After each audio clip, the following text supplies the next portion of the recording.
Hi, this is Nikki from Pink Giraffe Polewear. I just wanted to jump on a quick video and talk about the changes that have been happening with my company and what I'm doing, but more importantly why I'm doing it and why I've chosen to not do any more of the custom competition costumes.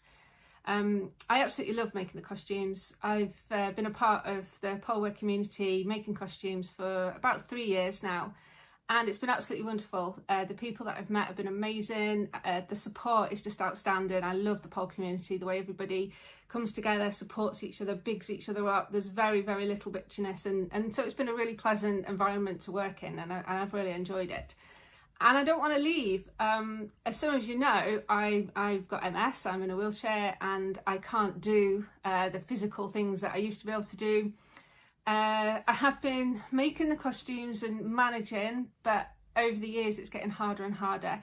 I can't stand for long enough to be able to cut the fabric out, and when I'm leaning over to embellish the costumes, whether it's hand sewing or attaching the crystals with the glue, it's causing me a lot of pain.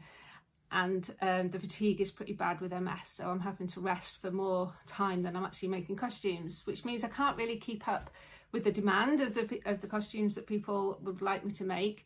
But also I'm terrified of letting someone down. So if someone pays me, I don't know, a few £100 for a custom competition costume, and I'm not able to complete it and get it to them in time before their competition date, I would be absolutely devastated. And I can't justify taking money off people when I know that there is a potential risk that I can't fulfill that order. And this isn't something where you can just send an email and go, oh yeah, sorry about that, it'll be with you next week. This is a competition date that can't be changed, and it's so important. And I know that these competitions are so crucial to some of my customers, and they build the whole routine, the music and the costume is all part of one thing. It all goes together and it all fits together perfectly. And it would be like ruining someone's wedding day almost. It really is, it is that extreme in some cases.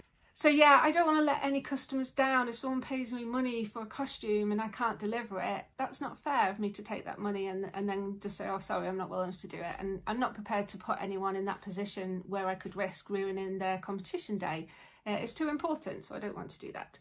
So because I don't want to leave the pole dancing community and the aerial and the burlesque, because I love all of it and I love doing the costumes, I just can't do as many anymore.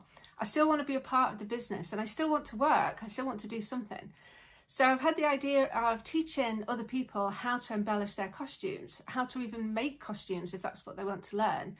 So to start with, I'll be teaching people how to embellish a costume using crystals. So you could buy a pre-made basic costume, even some training wear if it doesn't look too sort of like gym wear.